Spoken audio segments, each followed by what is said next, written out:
నేను సోషల్ మీడియాలో చూసిన ఒక పనికి మాలిన వెధవ బయటకు వచ్చి నేను నిఖార్సైన సనాతన హిందూనని ఇప్పుడు మాట్లాడుతాడు. వాడు ఎవడో కాదు, నాగబాబు గాడు. ఈ ఒక్క ఎదవే కాదు, ఈడి ఫ్యామిలీలో ఉన్న వాళ్ళ ప్రతి ఒక్కరికి ఇదొకటి అలవాటు అనమాట. జనాల ఎమోషన్లు ఉంటాయో వాటితోటి ఆడుకోవటం, జనాలను రెచ్చగొట్టడం, ఫ్యాన్స్ని రెచ్చగొట్టడం. ఈ పనికి మాలిన వెధవలకి ఏ ఎండకా గొడుగు పట్టడం వీళ్ళకి బాగా అలవాటు అనమాట. ఇప్పుడు సనాతన హిందూ అంట, నిఖార్సైన సనాతన హిందూ అంట. ఈడు మాట్లాడతాడు నూనెల గురించి.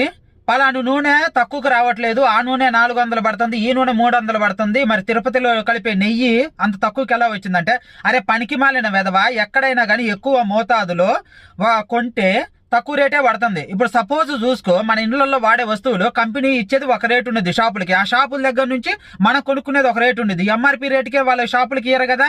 ఇది తెలియదు మీ ఫ్యామిలీకి, మళ్ళీ లుచ్చా మాట్లాడతారు, లుచ్చా కొడకల్లారా.